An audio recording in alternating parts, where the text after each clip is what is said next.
Bien, mis amados hermanos, que el Señor les bendiga grandemente. Damos gracias a nuestro Dios en esta hora por poder estar junto a ustedes una vez más en esta la última clase ya que tenemos de nuestro estudio, ¿verdad?, de la historia de la iglesia, del curso de TESPE, curso medio en teología. Y agradecemos al Señor, ¿verdad?, por todo el camino que hemos recorrido, porque hasta aquí el Señor nos ha ayudado, nos ha dado su fuerza, su sabiduría para poder aprender más de la palabra de nuestro Dios. Vamos entonces, después, ¿verdad?, del periodo de la Reforma, a pasar al último periodo, que es el periodo de la Iglesia moderna, que comprende, ¿verdad?, y va desde el 1649 hasta nuestros días. Ya podemos decir que es el periodo, ¿verdad?, que abarca el periodo de la Iglesia moderna, desde el 1649 hasta el final de nuestros días, cuando venga el Señor a buscar a su iglesia. Y el texto que vamos a usar es 2 Timoteo, capítulo 4, verso 1 al 4, para basar este estudio. Entonces, te encarezco delante de Dios y del Señor Jesucristo, que juzgará a los vivos y a los muertos, en su manifestación y en su reino, que prediquen la palabra, que instes a tiempo y fuera de tiempo, redarguye, reprende, exhorta con toda paciencia y doctrina, porque vendrá tiempo cuando no sufrirán la sana doctrina, sino que teniendo comezón de oír, se amontonarán maestros conforme a sus propias concupiscencias, y apartarán de la verdad el oído y se volverán a las fábulas. Muy bien, damos así entonces inicio a este periodo, al periodo de la Iglesia moderna. Estamos en la página número 35. Como último periodo que citaremos, lo llamaremos, ¿verdad?, la Iglesia moderna, que abarca desde el 1648. Este periodo abarca el siglo XVII y XVIII y finales, ¿verdad?, del siglo XIX. Poco después de la Reforma, tres diferentes grupos aparecieron en la Iglesia inglesa: el elemento romanista, el anglicano y el grupo radical protestante. Ya, como dice acá, entonces, después del movimiento, ¿verdad?, de, de reforma, ¿verdad?, de Martín Lutero, de John Wycliffe, ¿verdad?, de Juan Hus, que nosotros, ¿verdad?, vimos, nacen, ¿verdad?, entonces tres diferentes, ¿verdad?, movimientos, ¿verdad?, que son el elemento romanista, que es la Iglesia todavía católica apostólica romana, que continuó, después un movimiento, ¿verdad?, anglicano, y por último un grupo más radical, ¿verdad?, que quería una reforma completa dentro de la Iglesia, ¿verdad?, que era el movimiento protestante, que anhelaba, ¿verdad?, una iglesia establecida entonces en aquellos días en Ginebra y Escocia. Este grupo se conoce como los puritanos, ¿ya? Su nombre era una forma despectiva en que sus enemigos lo llamaban para referirse, ¿verdad?, a ellos, que significa, ¿verdad?, simplemente puros. Ellos querían, ¿verdad?, los puritanos, llevar una reforma en su totalidad, basada en la Escritura y sus enseñanzas, y no en las tradiciones como lo hacía, ¿verdad?, la Iglesia católica. Este movimiento, ¿verdad?, nace a partir del 1654. Del movimiento puritano surgieron, ¿verdad?, de los llamados puros, ¿verdad?, tres iglesias, que son la iglesia presbiteriana, congregacionalista y bautista. Entonces, ¿verdad?, de este movimiento protestante, que se hacían llamar, ¿verdad?, los más radicales, ¿ya?, más radicales que los romanistas y los anglicanos, nacen entonces estos tres movimientos, ¿verdad?, protestantes, que son, ya, la iglesia presbiteriana, congregacionalista y los bautistas, ¿ya? Tenemos en primer, ¿verdad?, lugar los presbiterianos. Origen, ¿verdad?, del presbiterianismo se remonta al principio de la reforma, ¿verdad?, protestante del siglo XVI, ¿ya?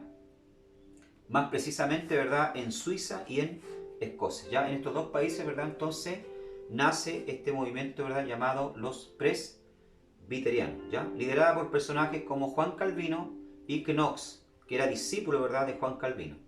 Estas denominaciones derivan su nombre de la palabra griega presbítero, que significa literalmente anciano. La iglesia, ¿verdad?, es administrada a través de presbíteros elegidos democráticamente por las comunidades cristianas, ¿verdad?, locales. Tenemos que decir, ¿verdad?, que los presbiterianos, ¿verdad?, son protestantes, ¿ya? Los presbiterianos, como dije anteriormente, derivan su nombre, ¿verdad?, del tipo de gobierno que tienen en su iglesia, ¿ya?, dirigida, ¿verdad?, netamente, ¿verdad?, por ancianos o presbíteros, ¿ya? Ellos se basan en el modelo, ¿verdad?, nuevo testamentario de administración de la iglesia, ¿verdad?, que era dirigida por presbíteros. La iglesia presbiteriana nació en el siglo XVI bajo el movimiento de reforma de Juan Calvino. Ya ahí nace entonces el movimiento presbiteriano, que se negaba, ¿verdad?, a llevar a la iglesia como lo hacía la iglesia católica con un papa. Su discípulo Knox, ¿verdad?, llevó esta idea a Escocia, quien asumió las ideas protestantes de Calvino. Para los presbiterianos, Cristo es la cabeza de la iglesia. El presbiterianismo, ¿verdad?, fue fuertemente, principalmente, ¿verdad?, en Escocia. ¿Ya? Entonces, los primeros, ¿verdad?, creadores, ¿verdad?, ya, y de este movimiento, ¿verdad?, llamado los presbiterianos, entonces fueron Juan Calvino y su discípulo Knox, ¿verdad?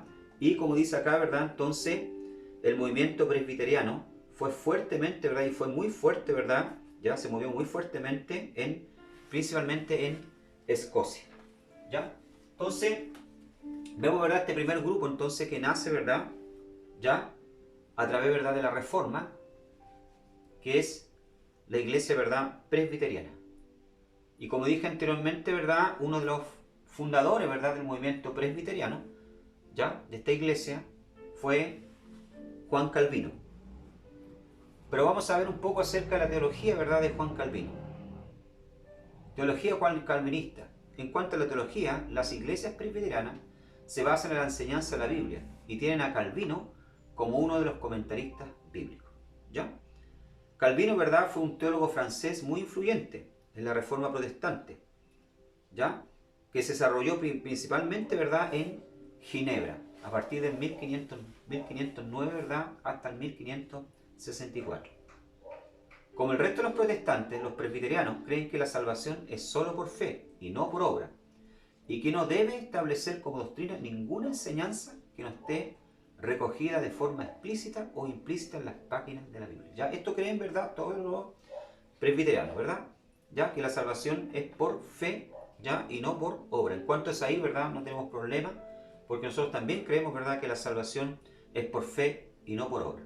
Rechazan la veneración de las imágenes, las oraciones por los difuntos, la intercesión de los santos difuntos, así como las autoridades, la tradición eclesiástica y la autoridad del papado.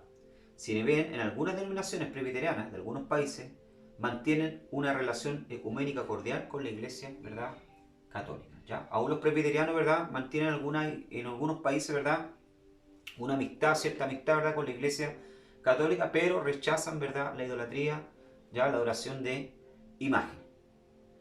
El calvinismo, la enseñanza de Juan Calvino, fundador, ¿verdad?, de la iglesia presbiteriana, presenta al mundo otro evangelio aparte del evangelio predicado por los apóstoles.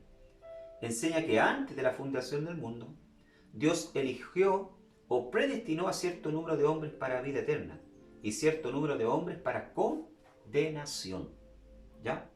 Esta llamada elección se hace incondicionalmente, es decir, sin tomar en cuenta, ¿verdad?, la obediencia o desobediencia o la sujeción o rebeldía de los hombres, ¿ya? O sea, ¿qué es lo que enseñaba Juan Calvino? ¿Cuál era la teología entonces de Juan Calvino? ¿Verdad? Que el hombre ya estaba predestinado, ¿ya? Desde antes de la fundación del mundo, las personas ya están predestinadas, quiénes van a ser salvos y quiénes se van a perder.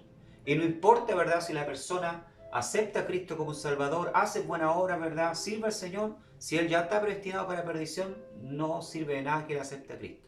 Ya, esto es lo que enseña, ¿verdad?, la teología, ¿verdad?, calvinista. Y vemos, ¿verdad?, que la predestinación calvinista es contraria, en primer lugar, a la naturaleza del hombre. El hombre se presenta en la Escritura con la capacidad de escoger, ¿ya? Dios lo dotó de libre albedrío entre la vida y la muerte, ¿ya? Dios ha colocado en cada hombre, ¿verdad?, un libre albedrío. O sea, Dios a nosotros no nos obliga, ¿ya?, a servirle. A cada ser humano, ¿verdad?, le ha dado un libre albedrío. Sin embargo, según Calvino, el hombre no puede, de su propia voluntad, escoger la salvación, porque Dios ya hizo esa elección por él antes de la fundación del mundo. O sea, lo que Juan Calvino, ¿verdad?, está enseñando y dice, ¿verdad?, es que Dios obliga al hombre, aunque no quiera, ¿verdad?, ¿ya?, servirle y aceptarle, él lo obliga porque Dios ya lo tiene predestinado desde antes de la fundación del mundo. Y sabemos, ¿verdad?, que este principio, ¿verdad?, esta doctrina de Juan Calvino, ¿verdad?, es una doctrina antibíblica, porque Dios no obliga a nadie, ¿ya? Dios le ha dado al hombre, como dije anteriormente, ¿verdad?, un libre albedrío para que el hombre, ¿verdad?, escoja el camino que va a tomar. ¿Ya? Eso lo podemos ver, ¿verdad?, en Josué capítulo 24, 15, que Dios nos coloca delante de la vida y de la muerte. Nosotros debemos, ¿verdad?, escoger. ¿Ya? Y 1 Timoteo capítulo 2, verso 4 dice, el cual quiere que todos los hombres sean salvos y vengan al conocimiento de la verdad. ¿Ya? O sea, el plan de Dios, ¿verdad?, es que todos los hombres sean salvos y vengan al conocimiento de la verdad. ¿Ya? Y no solamente un grupo, ¿ya?, selecto, como enseñaba, ¿verdad?, Juan Calvino. Por lo tanto, ¿verdad?, la doctrina calvinista, ¿verdad?, es contraria a la Escritura. Ahora, tenemos que dejar claro, sí, que Dios sí, ¿verdad?, en todos los tiempos, y podemos ver a través de la Escritura, esto no lo podemos discutir, ¿verdad, hermano? Dios siempre sí ha tenido personas, ¿verdad?, elegidas para ciertos propósitos, ¿ya? Desde antes de su nacimiento. Ya tenemos el caso, ¿verdad?, del profeta Jeremías, cuando Dios se le revela a Jeremías, le dice, antes que te formases te conocí y te di por profeta a las naciones. Sí, Dios tiene, ¿verdad?, personas elegidas, selectas para ciertas, ¿verdad?, misiones, ya, para ciertos trabajos, pero de ahí que Dios, ¿verdad?, haya, desde antes de la fundación del mundo, elegido quiénes van a ser salvos y quiénes ya van para la condenación, ¿verdad?, es totalmente contrario a lo que Dios enseña a través de las Escrituras. Amén. Muy bien. Del grupo, ¿verdad?, los presbiterianos también nace, ¿verdad?, del grupo Reforma, ¿ya? Del grupo Reforma nace también, ¿verdad?, los congregacionalistas, ¿ya? Nacen los congregacionalistas, ¿verdad? Los congregacionalistas, ¿verdad?, hacen hincapié, ¿ya?, principalmente en la libertad que cada iglesia tiene ministerialmente, no estando sujeta a un episcopado como Roma. ¿Ya? O sea, esto es lo que ellos creen, ¿verdad? Esta es la principal doctrina y por el cual, ¿verdad?, ellos no aceptaron el movimiento luterano ni anglicano, ¿ya?, de la época, porque a pesar de que Lutero, ¿verdad?, salió, ¿verdad?, debajo del yugo de Roma, seguía teniendo la misma mentalidad, ¿verdad?, de querer tener un episcopado, o sea, de querer tener, ¿verdad?, dominio sobre la otra diócesis, sobre la otra iglesia, ya, sobre los otros pastores, ¿ya? Y todavía también se sujetaba, ¿verdad?, a los caprichos del rey, ¿verdad?, de la época. Entonces ya los congregacionalistas no aceptaban esto, ¿verdad? Los congregacionalistas, ¿verdad?, hacían hincapié principalmente en la libertad que cada iglesia tiene ministerialmente, no estando sujeta a un episcopado como Roma, ¿ya? Argumentando que este era el modelo de la iglesia primitiva, ¿ya? O sea, un sistema de lideranza democrático. Aparentemente la reina Isabel de la época quiso liderar la iglesia y los congregacionalistas, ¿verdad?, no aceptaron jerarquía de gobierno secular ni religioso, ¿ya? O sea, esa era la doctrina, ¿verdad?, principal de los congregacionalistas, ¿ya? Y como dice aquí, el congregacionalismo comenzó en el siglo XVI como reacción contra el sistema uniforme de las parroquias territoriales impuesto por la Iglesia de Inglaterra bajo la reina Isabel. O sea, es lo que les escribía, ¿verdad?, lo que yo les decía anteriormente, ¿ya? Aparentemente la reina de la época, ¿verdad?, quería tener sujeta a las iglesias al dominio de ella y ella decidir a quién colocaba, ¿verdad?, como obispo, como pastor al frente de la iglesia, ¿verdad?, y a quiénes sacaba, ¿ya? Y también, ¿verdad?, querían seguir con ese antiguo, ¿verdad?, sistema romano de la iglesia de Roma, ya de episcopado. O sea, ¿verdad?, que había un cabeza, ¿verdad?, por decirlo así, un presidente, un papa que dominaba sobre los demás, ¿ya? Entonces los congregacionalistas no aceptaron este tipo, ¿verdad?, de lideranza, ¿verdad? ¿Ya? Ellos querían un sistema, ¿verdad?, de lideranza más democrático, ya, donde cada iglesia, ¿verdad?, fuera independiente, tuviese, ¿verdad?, su pastor y la congregación, ¿verdad?, decidiese entonces ¿verdad?, qué tipo de administración la iglesia iban a tener, ¿verdad?, o qué es lo que iban a hacer. Los congregacionalistas prefirieron el pensamiento más protestante de Juan Calvino al modo de actuar más tradicional del anglicanismo. Insistían en el hecho de que la iglesia es una comunidad local de cristianos que habían tenido la experiencia de la conversión a Cristo y que se reúnen libremente bajo el impulso del Espíritu Santo. Su centro eclesiológico es la comunidad local. Solo Cristo es la cabeza de la iglesia y la comunidad local no puede estar sometida a ninguna otra autoridad eclesial más elevada. O sea, es lo que estoy explicando acá, ¿verdad? Para ellos solo Cristo es la cabeza de la iglesia, ¿verdad? Si bien es cierto, al frente hay un presbítero, hay un anciano, ¿verdad?, que tenía el mismo sistema de Juan Calvino, ¿ya? muy parecido al movimiento presbiteriano, donde tenían un presbítero al frente de la iglesia, ¿ya? Pero ellos insistían en que Cristo era la cabeza, y no la reina, ¿verdad?, de la época o un hombre. Su doctrina: se considera la Biblia como la regla suficiente para la fe y la práctica. Todos los miembros de la iglesia tienen los mismos derechos, y se espera de ellos que tengan un papel activo en la vida y en el gobierno de la congregación.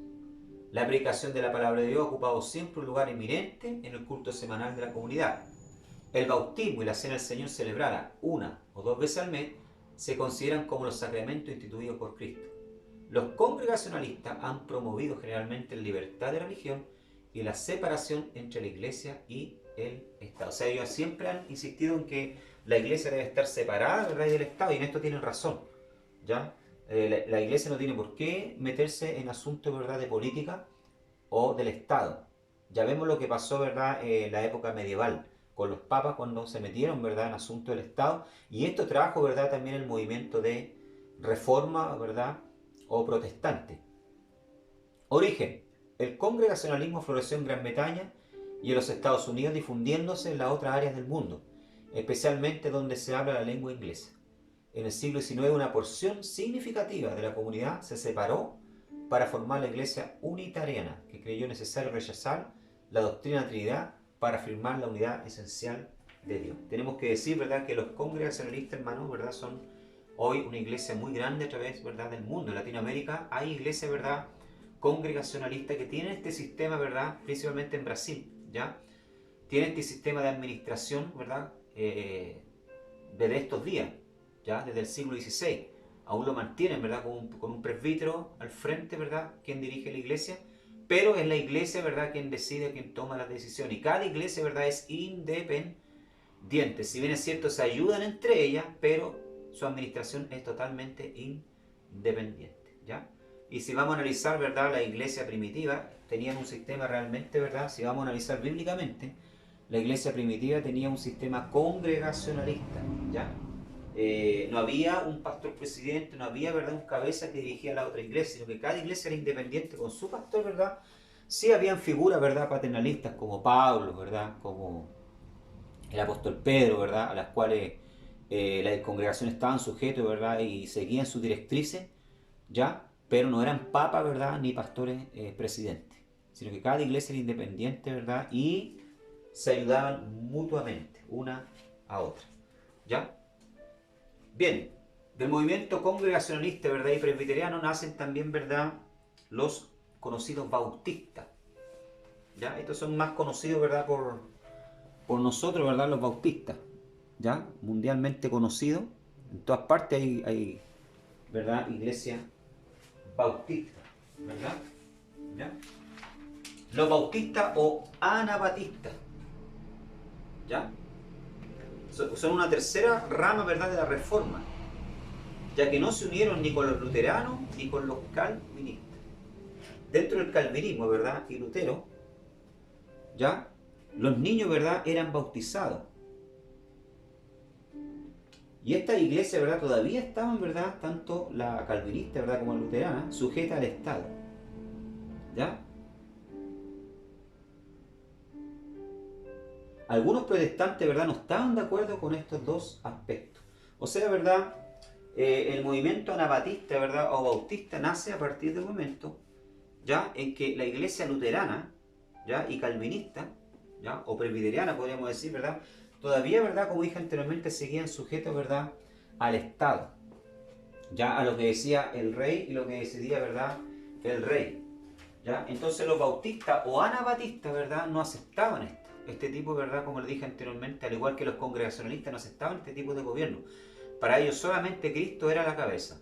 Y otra cosa que los anabatistas, ¿verdad?, o bautistas, ¿ya?, no aceptaban es que se bautizase, ¿verdad?, a los niños, a los infantes. Práctica, ¿verdad?, que como les dije anteriormente, Lutero seguía, ¿verdad?, practicando, seguía bautizando a los niños, a pesar de que sabía, ¿verdad?, del legado de Roma, ¿ya? Los calvinistas también, ¿verdad? Entonces, este movimiento de bautista o anabatista, ¿verdad?, esta fue una de las principales causas por las cuales ellos entonces se desligan, salen, ¿verdad?, de esta iglesia, ¿ya? Y crean su propio movimiento conocido como los bautistas o anabatistas. La iglesia bautista o baptistas son un grupo de iglesias cristianas evangélicas vinculadas por unas creencias y organización eclesiástica comunes, cuya doctrina distintiva es considerar que el bautismo solo debe realizarse a las personas que han recibido a Jesucristo como su Salvador personal. El ser niño es un impedimento. Hechos capítulo 8, verso 37. Si vamos a ver, ¿verdad? Bíblicamente, la mayoría de las personas que se bautizaban en los tiempos bíblicos, ¿verdad? Eran personas ya de edad, ¿ya? Eran personas ya mayores, o pueden haber habido, ¿verdad? Qué sé yo, quién sabe, ¿verdad? Adolescentes o jóvenes, ¿ya? Pero eran ya personas de edad que se veían que lo que estaban haciendo. Y es realmente, hermano, lo bíblico, ¿ya? Que una persona, ¿verdad?, que haya aceptado a Jesucristo como su Salvador y que ya tenga una cierta edad, donde tenga conciencia de lo que está haciendo, ¿verdad?, se bautice. ¿Ah?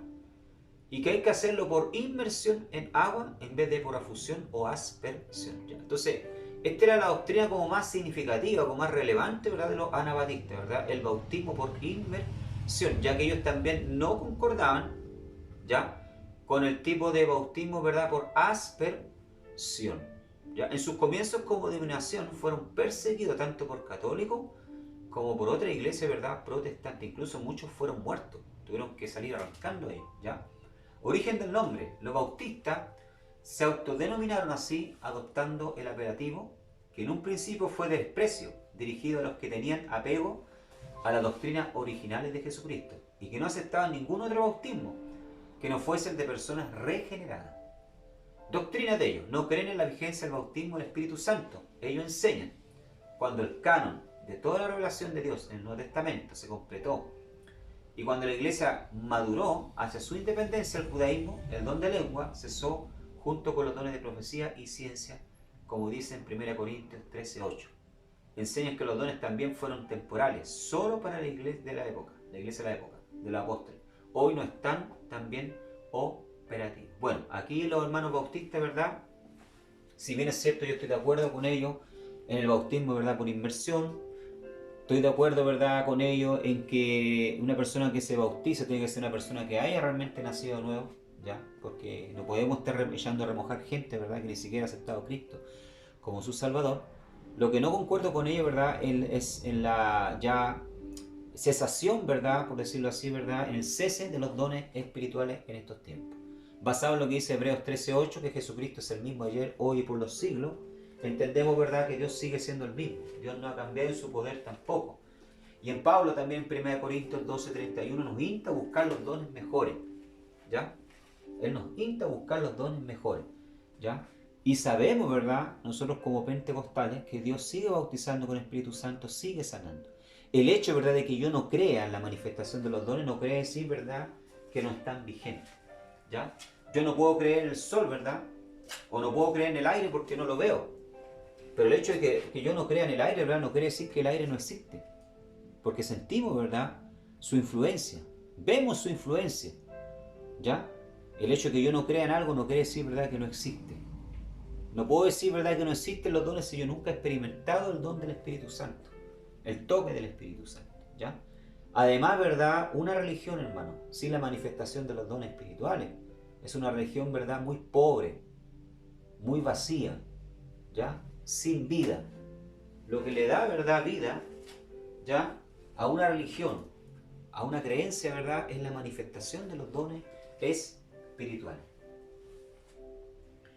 Bien, tenemos otro movimiento más también fuera de los congregacionalistas, ¿ya?, los presbiterianos y los bautistas.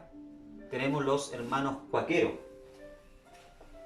¿ya?, que nacen también, ¿verdad?, en este tiempo. Los cuáqueros se desarrollaron, ¿verdad?, su historia a partir del 1642, antes y después de la Guerra Civil Inglesa.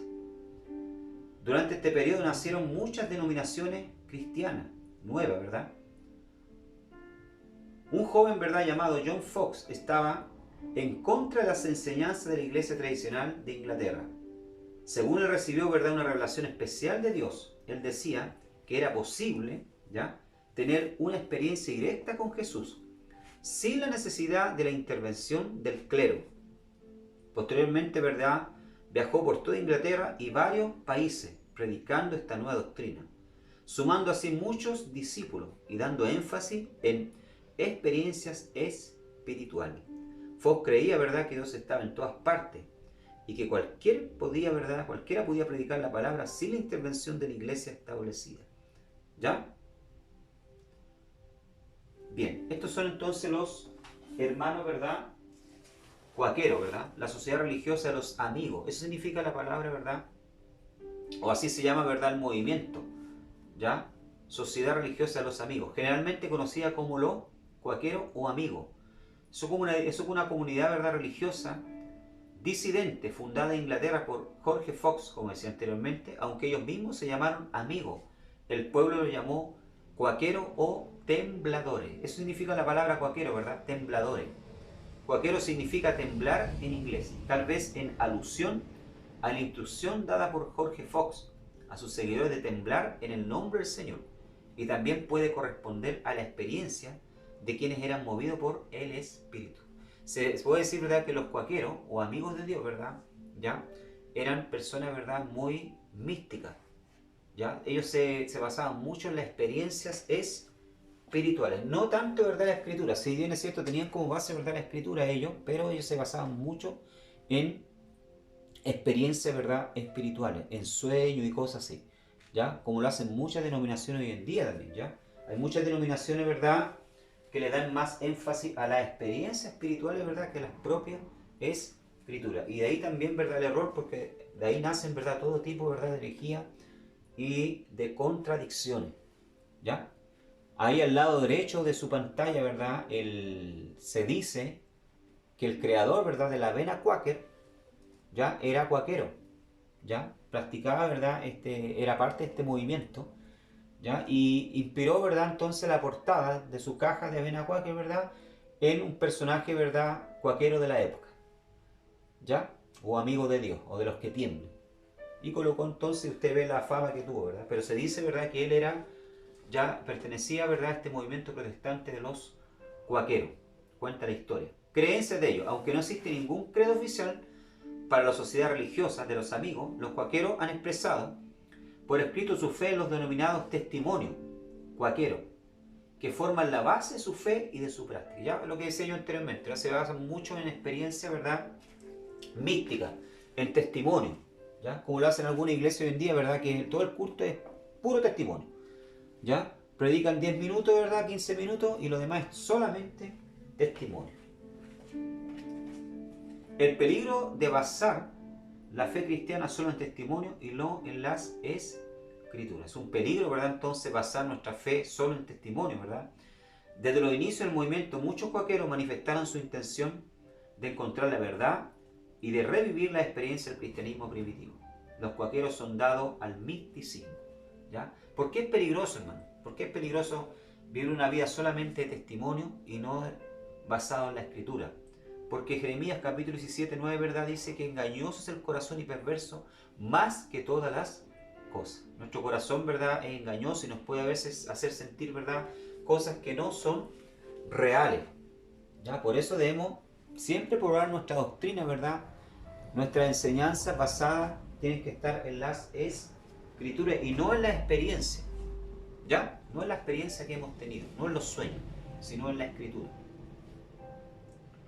Bien, entonces hemos visto, ¿verdad?, que a partir del movimiento protestante nacen todos estos grupos, ¿ya? Que son los presbiterianos, los congregacionalistas, ¿ya? Grupos más radicales, ¿verdad?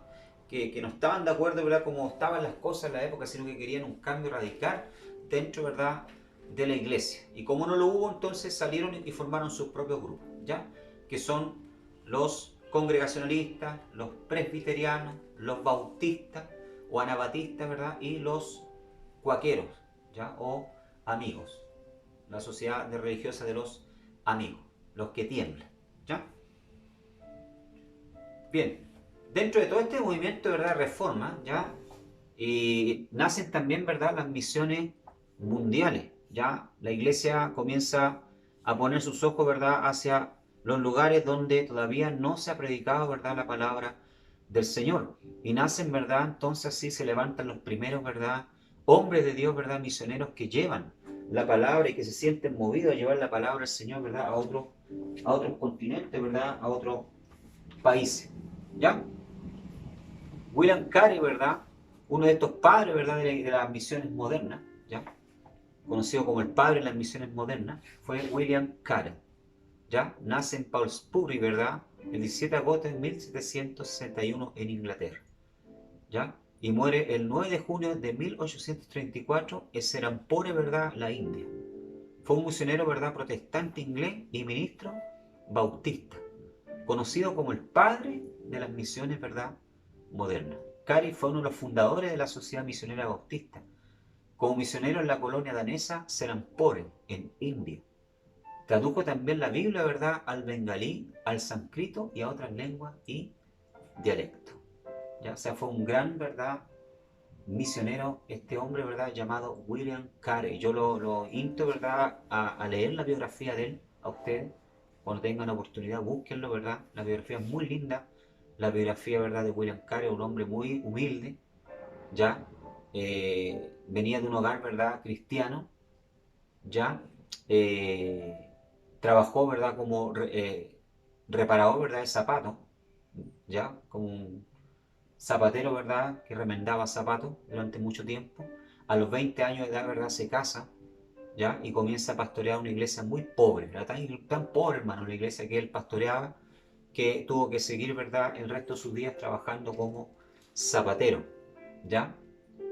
Cuenta la historia, ¿verdad?, que en la zapatería recibió un llamado del Señor, ¿verdad?, para ir a las naciones a predicar la palabra del Señor. Era un hombre también, ¿verdad?, que tiene una capacidad muy grande, ¿verdad?, para aprender lengua.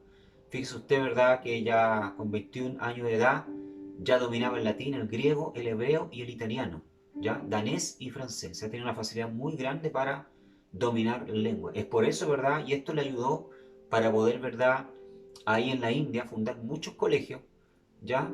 Y también, ¿verdad?, traducir la Biblia al idioma, ¿verdad?, bengalí, ¿ya?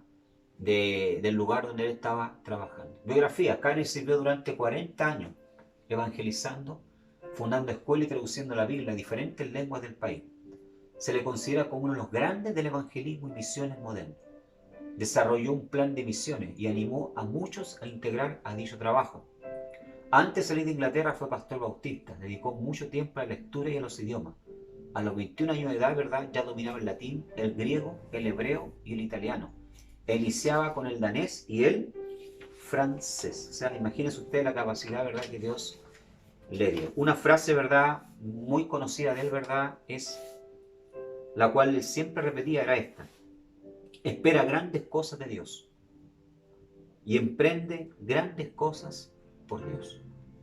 ¿Ya? O sea, nosotros siempre tenemos, ¿verdad?, como hijos de Dios, que esperar grandes cosas del Señor y emprender grandes cosas para Él, ¿verdad? No mirar ya gasto, ¿verdad?, o tiempo, sino que emprender grandes cosas para el Señor. Finalmente, William Carey, como dije, ¿verdad?, murió en 1834 a los 73 años de edad. Nunca más dice que volvió a Inglaterra, ¿ya?, sino que murió ahí en la India. Otro gran misionero, ¿verdad?, que se levantó en la época fue Hudson, ¿verdad?, Taylor, Jim Hudson Taylor, que nació el 21 de mayo de 1800, ¿verdad?, 32 en Inglaterra, en un hogar cristiano, cuenta la historia. Su padre, ¿verdad?, era farmacéutico y un predicador que en su juventud, ¿verdad?, tuvo una fuerte carga por China, ¿ya?, pero nunca pudo, ¿verdad?, llevar a cabo este sueño de ser misionero por China, el padre de Hudson Taylor. Cuando Hudson Taylor, dice la historia, tenía 4 años de edad, ¿verdad?, sorprendió a todos con esta frase: cuando yo sea grande, quiero ser misionero en China. La fe de la madre, ¿verdad?, de Hudson Taylor fue muy importante en la vida de Hudson. Antes que naciera, oraron a Dios y le pidieron que su hijo, ¿verdad?, fuera misionero en China. Imagínense ustedes, ¿verdad?, qué importante es la relación, hermano, de una madre, de un padre. Pero pronto, ¿verdad?, el joven Hudson se volvió un joven escéptico y mundano. Él decidió, ¿verdad?, disfrutar de su vida con 15 años de edad. Trabajó en un banco como empleado. A los 17 años, ¿verdad?, Dios utilizó las oraciones de su madre para traerlo de vuelta a los pies de Cristo. Un tiempo después, ¿verdad? Salvado, Dios colocó una fuerte carga y deseo en su corazón por las almas, ¿verdad? En China. Desde entonces su vida cambió y comenzó a prepararse, adoptando, ¿verdad? Y adaptando su vida lo más posible a lo que sería su vida en China como misionero. A través de un Nuevo Testamento en chino comenzó a aprender el idioma. En 1850 comenzó a trabajar con un doctor con quien aprendió, ¿verdad?, el arte de la medicina para poder aplicar este conocimiento en China. En 1854 fue a China como misionero, enviado por la Sociedad de Evangelización para China. Sus primeros 2 años en China, ¿verdad?, en Shanghái fueron difíciles. La ayuda económica prometida no llegaba y el idioma era muy difícil. Además, ¿verdad?, Shanghái era una ciudad cosmopolita que tenía una gran cantidad de misioneros, dice, concentrados.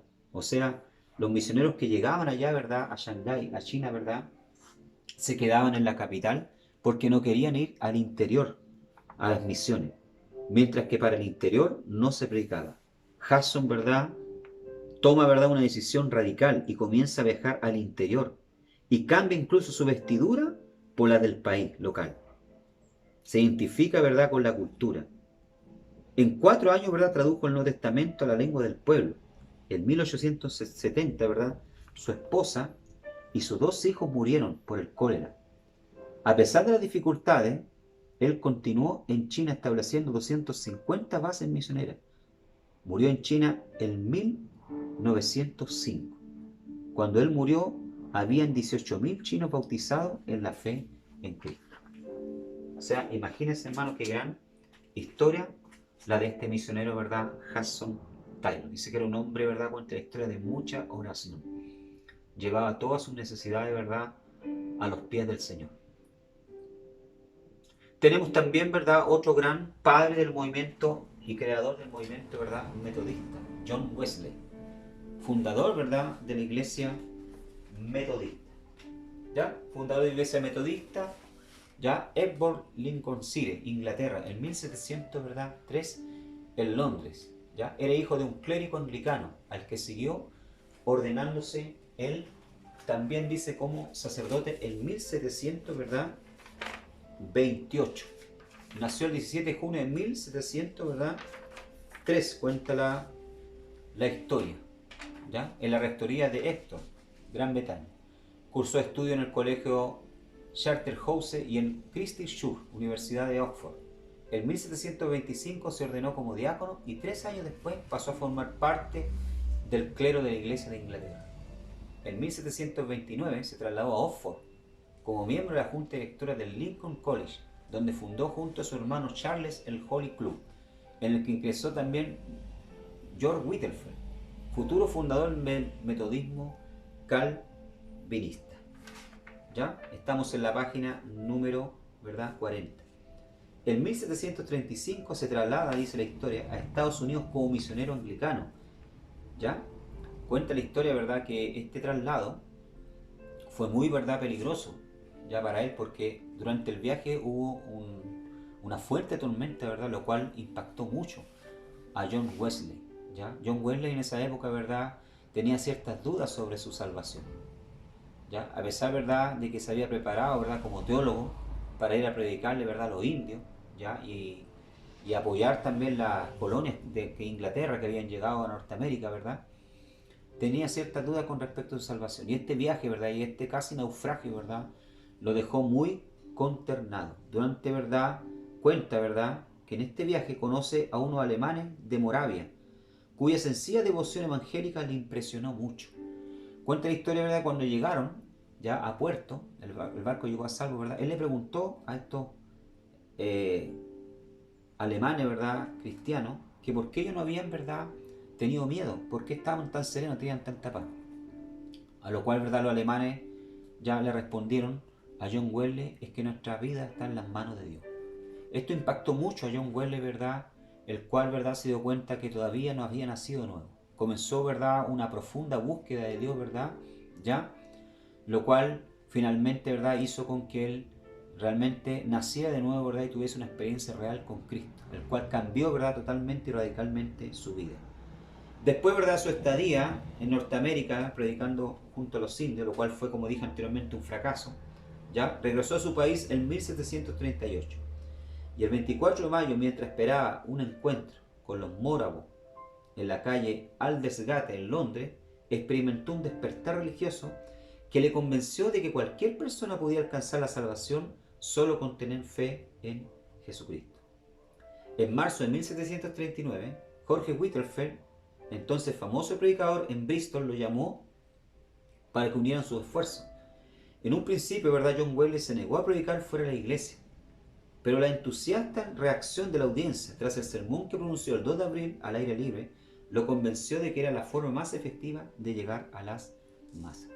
¿Ya? O sea, John Wesley, ¿verdad? En un comienzo no estaba muy convencido, ¿verdad?, de predicar en un púlpito, ¿verdad?, que no fuera la iglesia, en otro púlpito que no fuera la iglesia, ¿verdad? O sea, él no estaba convencido, ¿verdad?, de este nuevo método, ¿ya?, que tenía George Whitefield, ¿verdad?, de predicar en la calle, ¿ya? George Whitefield, ¿verdad? Pero George Whitefield, ¿verdad?, lo invita y lo hace que experimente, ¿verdad?, que predique en la calle, lo cual produce, ¿verdad?, un cambio radical en la vida de John Wesley, porque se da cuenta, ¿verdad?, que ahí donde estaba la necesidad y las masas, la gente, ¿verdad?, recurría en masa, ¿verdad?, a oírlo. Y mucha gente se convirtió, ¿ya? Y de hecho de ahí nunca más paró, ¿ya? Trasladó, ¿verdad?, el púlpito del templo a la calle. Y comenzó, ¿verdad?, a viajar a través de toda Inglaterra, ¿verdad?, y de muchos países a caballo. Cuenta la historia, ¿verdad?, que hizo miles de kilómetros, ¿verdad?, a caballo, viajando, ¿verdad?, predicando la palabra del Señor. El 1 de mayo de 1739, Wesley y un grupo de sus seguidores se reunieron en Londres, en un local de la calle West, con el fin de crear la primera congregación metodista. Aquí nace entonces el movimiento, ¿verdad?, metodista pentecostal. En 1742, las sociedades estaban divididas en grupos dirigidos por un líder, lo que contribuyó en gran medida al éxito del movimiento. Estos líderes, muchos de los cuales fueron designados por Wesley como predicadores laicos, tuvieron gran importancia. En 1744 convocó la primera conferencia Líderes Metodistas, que desde entonces se celebraron cada año. ¿Ya? Contrajo matrimonio en 1751 con Mary Bestseller, una viuda con 4 hijos. Ella la abandonó y Wesley no tuvo descendencia. ¿Ya? Este es como el lado oscuro, ¿verdad?, de la vida de John Wesley, ¿verdad? Su separación, ¿verdad?, con su esposa, la cual, ¿verdad?, lo abandonó, ¿ya? Porque cuenta la historia, ¿verdad?, de que debido a los muchos y constantes viajes de John Wesley, ¿verdad?, su esposa, ¿verdad?, se quejaba de que la dejaba mucho tiempo, ¿verdad?, sola. ¿Ya? Finalmente, ¿verdad?, su esposa decide entonces irse y dejarlo, y John Wesley, ¿verdad?, nunca más se casó. ¿Ya? John Wesley falleció el 2 de marzo de 1791 y fue enterrado en el cementerio de City Royal Chapel en Londres. ¿Ya?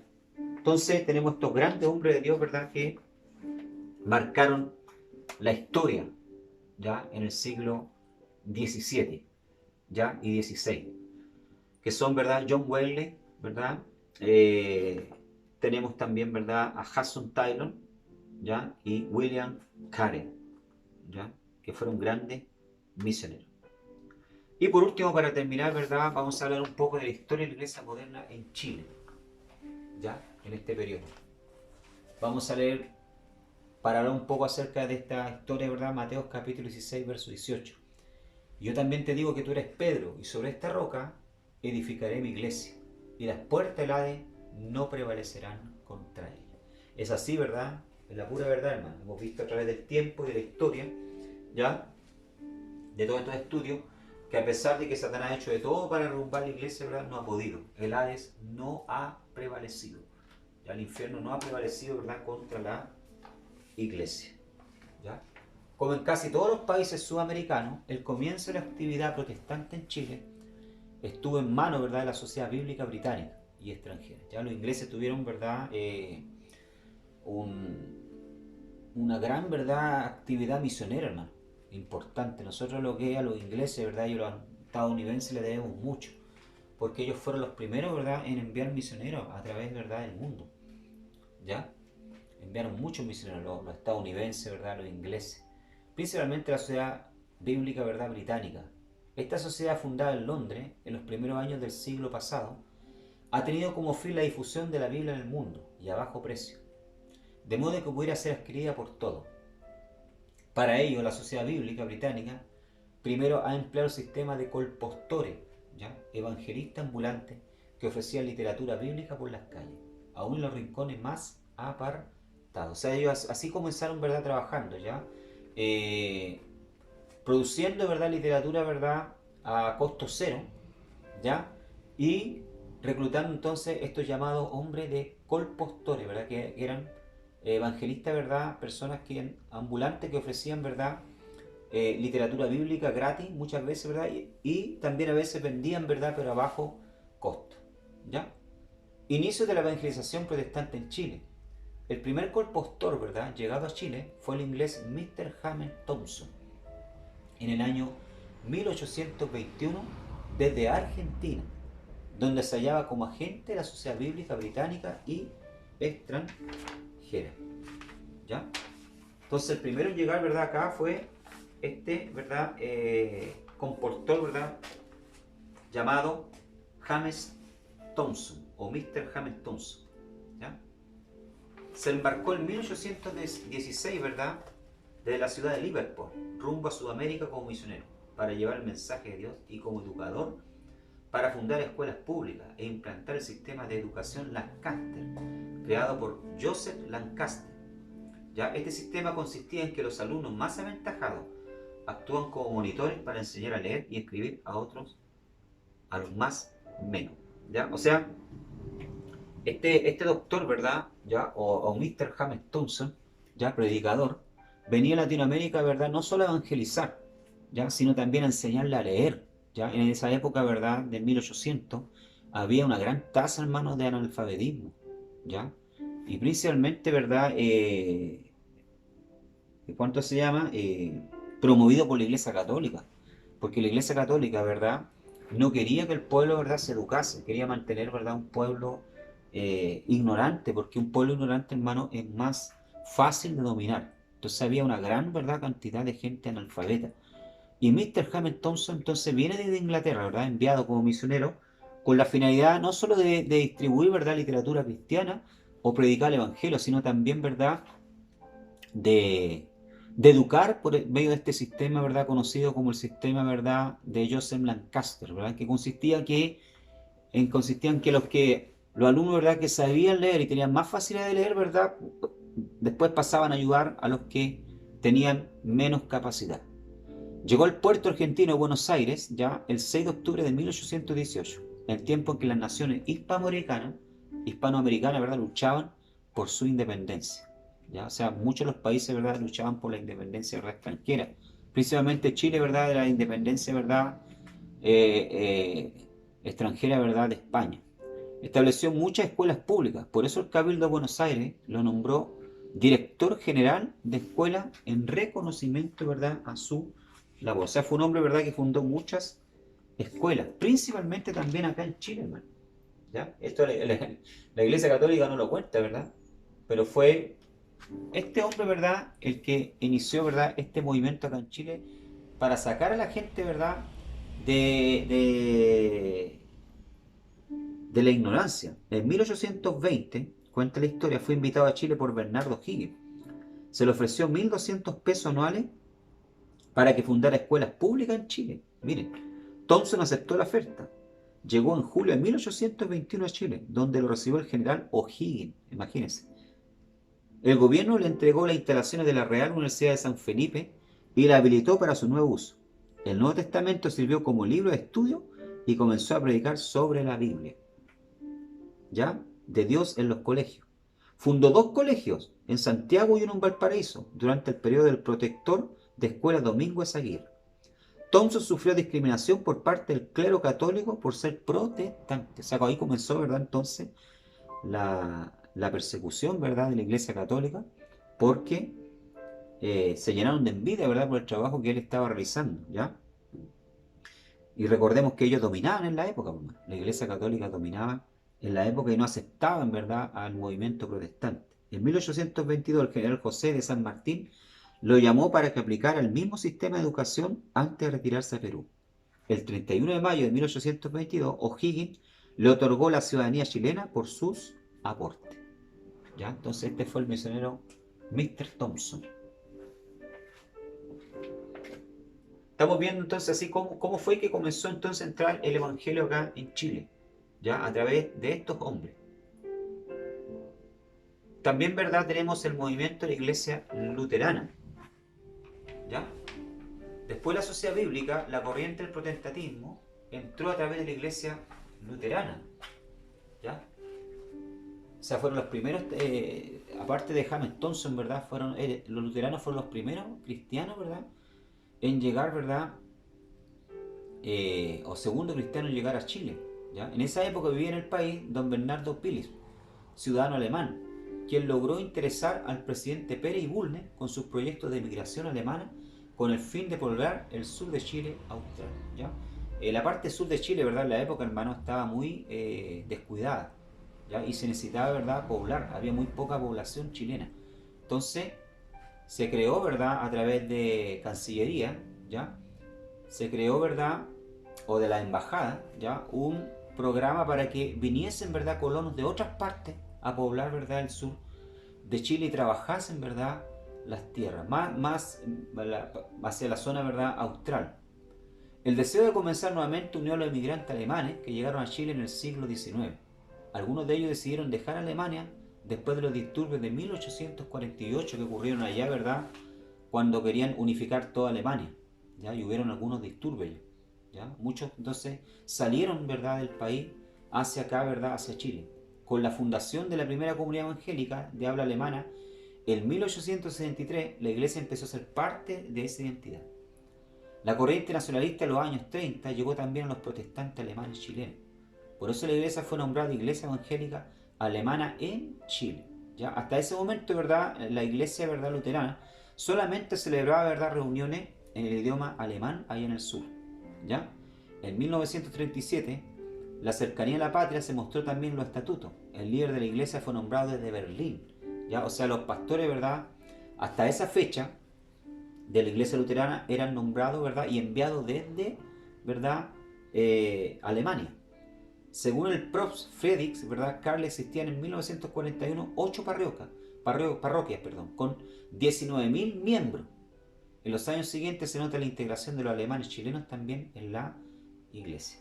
Ya sé, la iglesia luterana, ¿verdad?, es una iglesia muy fuerte acá en Chile y principalmente, ¿verdad?, en el sur de Chile. De hecho, si usted viaja, ¿verdad?, para Valdivia, para esos lugares, para allá, ¿verdad?, va a encontrar muchos chilenos rubios, de ojos verdes. Ahí usted se pregunta cómo, ¿verdad? Claro, porque se mezclaron, ¿verdad?, los alemanes que llegaron a colonizar, ¿verdad?, la parte del sur, ¿verdad? ¿Ya? Comenzaron a mezclarse, a casarse con chilenas, ¿verdad?, o con chilenos, y de ahí nacieron, ¿verdad?, los chilenos alemanes, ¿ya? Y por eso encontramos, ¿verdad?, muchos rubios al sur de Chile, ¿ya? Pero estas fueron las primeras iglesias, ¿verdad?, que comenzaron a penetrar, ¿verdad?, los primeros cristianos evangélicos que comenzaron a penetrar acá en Chile. Y por último tenemos el nacimiento del movimiento pentecostal chileno. Primeramente, ¿verdad?, quisiera decir que también es el origen del avivamiento del Espíritu Santo en nuestro país. Y no puedo dejar pasar ni decir que este avivamiento está ligado estrechamente, ¿verdad?, con el ministerio del pastor William Hope Collins, ¿ya?, el misionero Hope, uno de los misioneros enviados por William Taylor el 20 de julio de 1858 en Freeport, Illinois, Estados Unidos. Nació el reverendo William Collins Hooper. Fue miembro activo de la Iglesia Metodista Episcopal. Estudió medicina en Chicago, graduándose en 1884 a los 25 años de edad. Ejerció su profesión durante unos años, pero sintiendo el llamado de Dios a su servicio, dejó su carrera para ofrecerse, dice, como voluntario a la misión del predicador William Tyler. Por motivo de la obra del Señor, en 1889 es trasladado a un país lejano y desconocido, Chile. Ya se dice que llegó, ¿verdad?, primeramente al puerto de Iquique, al que acudió atendiendo que se trataba de la voluntad de Dios. En este lugar, como profesor en el colegio inglés del año 1902, siempre la Iglesia Metodista Episcopal, es llamado a reemplazar al pastor E. Wilson en la dirección de la iglesia de Valparaíso. derramamiento del Espíritu Santo. En 1907, la esposa de nuestro pastor Hover recibe noticia, ¿verdad?, de un avivamiento espiritual que se estaba produciendo en África. ¿Ya? La esposa, ¿verdad?, era amiga ya de una misionera que estaba en ese país. ¿Ya? Cartas le relataban detalles de esta manifestación del Espíritu Santo en un hogar de niñas en Kendagon, India. Este hecho conmovió a nuestro reverendo Hover, quien estaba convencido de que el Dios que estaba realizando maravillas tan lejos de Chile las podía hacer también en este país. Tras la noticia de todo el mundo de la manifestación del Espíritu Santo, los miembros de la iglesia en Valparaíso comenzaron una campaña de oración. ¿Ya? Comenzaron a orar, ¿verdad?, durante meses, hermano. Se reunían todas las tardes, ¿verdad?, a las 5 de la tarde, y se cuenta la historia, ¿verdad?, para orar y pedirle al Señor, ¿verdad?, que derramase su Espíritu Santo. Esto aconteció acá, hermano, ¿ya? En el 1907, ¿verdad?, acá en Valparaíso, en nuestra región. ¿Ya? Y durante mucho tiempo estuvieron orando y comenzó, dice la historia, ¿verdad?, el Señor a bautizar, ¿verdad?, con Espíritu Santo y fuego. Así, ¿verdad?, dice la historia, ¿verdad?, del movimiento, ¿verdad?, pentecostal acá en Chile. ¿Ya? Entonces es importante, ¿verdad?, que nosotros conozcamos esta historia. ¿Ya? Porque cuenta la historia que el primer derramamiento del Espíritu Santo en Latinoamérica, ¿verdad?, sucedió, ¿verdad?, acá en Chile, hermano. ¿Ya? Sucedió acá en Chile. Cada día, dice, a partir de las 5 de la tarde se reunían a orar pidiendo este avivamiento encabezado por el reverendo joven, hasta que se empezó a hacerse presente en forma paulatina, en un número creciente, idioma extraño, llantos, risas, cantos, sueños, visiones, sanidades y sobre todo arrepentimiento, confesión de pecado y plena entrega a la voluntad de Dios. El Señor empezó a contestar el clamor de su pueblo, y aunque no existen antecedentes certeros del día en que Dios derramó su poder sobre su iglesia, en uno de sus libros el pastor Hover menciona el día 4 de julio de 1909 como un día en que ya se producían manifestaciones directas del Espíritu Santo.